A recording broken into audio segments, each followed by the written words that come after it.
बोझ भइल बा ना ओकर शादी करे के ना ओकर बियाह करे के। और देश का देखा एकरे साथे साथे का ना शादी बियाह होकर ससुरे जाके दू लड़का का माई हो गई नी। ई हमें लगा था बुढ़वा के बुढ़वा दे कर दांत टूट जाई तबे के बियाह करी, या हमें लगा था नाती पोता खिला के बियाह करी। ई कहिया हमरे कपारे के बोझ हटी, बनावा खियावा माजा धोवा कचारा, इनके ना यही खूटा पूजिया। शायद पूरा गांव पूर का लड़का ना रह गई ना, कुल मर भी ला गई ना, खाली ये नहीं माई के ना नहीं बदे लड़का ना मिलत है। ई बुढ़वा ना ओकर शायद ना दांत भाई दूधे के ना टूटल, पाई भतार लेके साजा घुसूर जाई। ई बुढ़िया बुढ़िया सारी राजनीति बुढ़वा के सिखावत हुए। बतावा एकरा पीछे कैसे चिल्लात हो?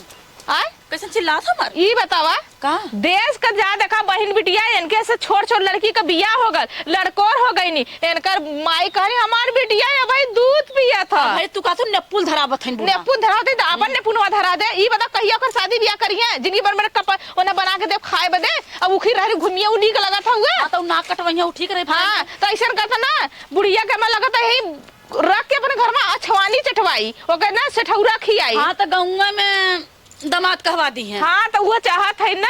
अब बुढ़ावा के कहा कर मतिया देश के जाता घर पंचायत फरियाव अपने घरे में अपन बहन बिटिया ना समझ से बियाह शादी करत है। वो तो जानता हूँ जेके घर पंचायत जे फरियावाला तो ओरे के भले वही बतिया है ना। हम ना जरा बढ़िया से ना तई बुढ़ा के सिखौतू और बुढ़ऊ के हाँ कदा बियाह कर आदत सिखा दे। हाँ तो हम देखा ना बहुत इतना बर्दाश्त कैली हम ना कर। रानी मोरी एन से छोट हमार बहिन रहा बियाह वाला दे ओकर लड़की लड़का हो गई ना। अब ये ए ना भाई भाई दूध पिए। हाँ दूध ना पिए थे अपने माई का दूध रुक हमार बिटिया भाई छोट भतार पाई लेके कोने पहले घुसुर जाई वह मने मन अहकत है कि कम भतार ना घेवर ली है जैसे लगे खड़ जा लवंडा कुल बिछी है। लवंडन अपने लगता ना भावा के का बताई चल आज है ना एनहु के फोन करके कह कि बतावा बहनी के बियाह करबा कि यही बुढ़वाई बा यही ना मतलब कि मम्मा कहईबा जते ना वो फोन कर तो बढ़िया नहीं मम्मा कहवे चाहे कुछ भी कहे तो उससे का लेवा दे। कोई टेंशन तो माई बाबू के आगे फुकौना का कुछ लगता ना बाटा ना है तो का करिया मतरिया पापा जबर बाए कि उन्होंने कुछ मिला ना बेटा हुआ के पतोइया के दबा के रख ले बा का बोल